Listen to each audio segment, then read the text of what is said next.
आप UPI payment के बारे में तो जानते होंगे, लेकिन क्या आप ये जानते हैं कि अगस्त के महीने में यूपीआई के जरिए होने वाली डिजिटल भुगतान की संख्या 10 अरब को पार कर गई। दरअसल ग्राहक अब दुकानदारों को यूपीआई के जरिए ज़्यादा पेमेंट करते हैं, जिसकी वजह से यूपीआई की संख्या में ये उछाल आया है। वर्ल्डलाइन की एक रिपोर्ट ये बताती है कि जनवरी 2018 में 15.1 करोड़ लेन देन यूपीआई के जरिए किए गए। वहीं जून 2023 में ये संख्या 9 अरब को पार कर गई और अगस्त में 10 अरब लेन देन का आंकड़ा भी पार हो गया है। रिपोर्ट ये बताती है कि जनवरी 2022 में ग्राहकों से दुकानदारों को होने वाले पेमेंट की हिस्सेदारी कुल लेन देन में 40% थी। जून 2023 में ये 57% से ज़्यादा हो गई। माना जा रहा है कि आगे आने वाले वक्त में यह आंकड़ा और बढ़ सकता है। अब एक और दिलचस्प आंकड़ा देखिए। जनवरी 2022 में ग्राहकों से दुकानदार को होने वाले लेन देन का औसत 885 रुपये था। जून 2023 में यह आंकड़ा 653 रुपये का हो गया और इस आंकड़े से ये पता चलता है कि लोग अब कम राशि के भुगतान भी यूपीआई के जरिए कर रहे हैं और कैश का इस्तेमाल कम हो रहा है।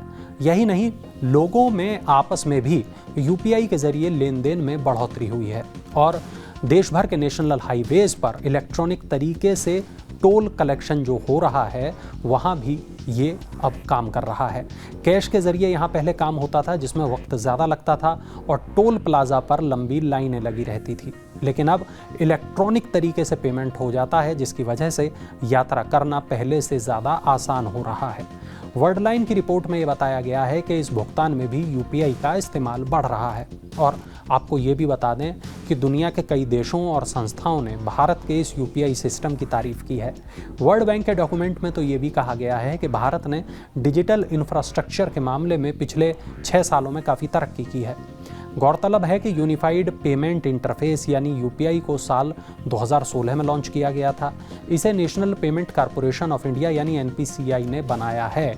इस प्रोसेस से लेन देन काफ़ी आसान हो गया है। इसके ज़रिए एक बैंक खाते से दूसरे बैंक खाते में पैसे तुरंत पहुंच जाते हैं और इससे पहले डिजिटल वॉलेट अधिक चलन में था। पहले अपने खाते से डिजिटल वॉलेट में पैसे डालने पड़ते थे, फिर इसे दूसरे के डिजिटल वॉलेट में पैसे जाते थे। इसके बाद वो शख्स इस वॉलेट से अपने खाते में पैसे ले पाता था। इस प्रक्रिया में कुछ चार्जेस भी लगते थे, लेकिन यूपीआई पूरी तरह से फ्री है। इसमें केवाईसी भी नहीं करानी होती। इसमें आपको एक वर्चुअल पेमेंट एड्रेस तैयार करना होता है और अपने बैंक अकाउंट से उसे लिंक कराना होता है। इसके बाद ना तो आपको अकाउंट नंबर याद रखना है और ना ही आईएफएससी कोड। आपके मोबाइल नंबर के ज़रिए आपका कोई यूपीआई एड्रेस पता कर सकता है और आपको पेमेंट कर सकता है। ये तरीका न केवल आसान है बल्कि सुरक्षित भी है और अब तो स्मार्टफोन ही नहीं बल्कि फीचर फ़ोन के ज़रिए भी यूपीआई का इस्तेमाल किया जा सकता है। और आपको ये भी बता दूं कि यूपीआई के ज़रिए आप अपने बिल भी भर सकते हैं, ऑनलाइन शॉपिंग भी कर सकते हैं, खरीदारी भी कर सकते हैं। नेट बैंकिंग के अलावा डेबिट और क्रेडिट कार्ड के अलावा पेमेंट का सबसे बड़ा सिस्टम अब यूपीआई ही है। आप अपने बैंक अकाउंट वाले ऐप पर भी इसे एक्टिवेट करके इस्तेमाल कर सकते हैं और गूगल पे से लेकर फ़ोन पे तक और पेटीएम से लेकर व्हाट्सएप तक पर यूपीआई को इस्तेमाल किया जा सकता है।